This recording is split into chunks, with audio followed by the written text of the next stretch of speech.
Ya, salam semuanya. Mari kita renungkan kitab Galatia pasal kelima ayat ke-13. Demikian firman Tuhan, saudara-saudara, memang kamu telah dipanggil untuk merdeka, tetapi janganlah kamu mempergunakan kemerdekaan itu sebagai kesempatan untuk kehidupan dalam dosa, melainkan layani seorang akan yang lain oleh kasih. Demikian juga di kitab Roma ayat ke-22, demikian firman Tuhan, setelah kamu dimerdekakan dari dosa dan setelah kamu beroleh buah yang membawa kamu kepada pengudusan dan sebagai kesudahannya ialah hidup yang kekal. Bertepatan dengan hari ini yaitu 17 Agustus merupakan hari kemerdekaan Republik Indonesia. Mari kita renungkan arti daripada kemerdekaan. Kemerdekaan suatu bangsa hampir sama dengan kemerdekaan yang dimaksud dengan kata merdeka di dalam Alkitab. Kemerdekaan suatu bangsa apa yang diartikan? Yaitu suatu bangsa tidak dijajah oleh bangsa lain, suatu bangsa yang telah memperoleh hak untuk menentukan peraturan sendiri, arah kemana bangsa ini akan dibawa, dan bisa mengelola kekayaan alamnya dengan benar dan lain sebagainya.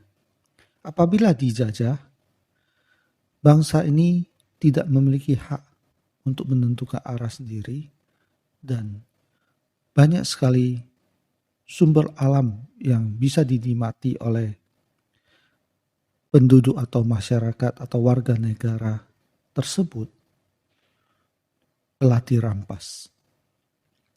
Pembangunan suatu bangsa jarang dilakukan oleh bangsa yang menjajah, sehingga suatu bangsa tidak memiliki kemajuan. Demikian juga di dalam kemerdekaan yang dimaksud dalam Alkitab. Yang di dalam Alkitab dikatakan kita merdeka. Artinya kita tidak dibelenggu atau dijajah atau dikontrol oleh dosa, kedagingan, oleh iblis. Yang menjajah kita yaitu kerajaan iblis.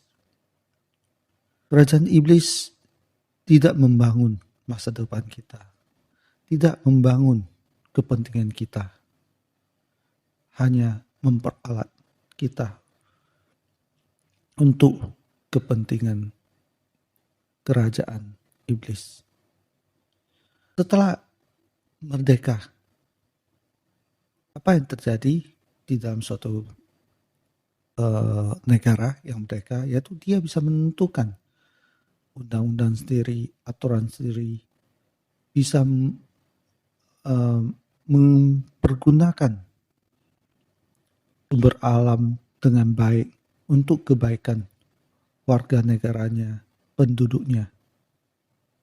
Demikian juga dengan kita yang telah merdeka dan kita di bawah kerajaan surga, di mana surga kita di sana akan mendatangkan kebaikan bagi kita. Ada sesuatu yang menantikan kita di kemudian hari, sesuatu yang baik. Kita tidak lagi diperhambakan oleh orang bangsa lain ataupun iblis. Tetapi ingat Bapak Ibu, kita bukan hidup bebas sebebas-bebasnya, tetapi sebagai warga negara kerajaan ataupun warga negara suatu bangsa tetap memiliki aturan yang harus kita patuhi.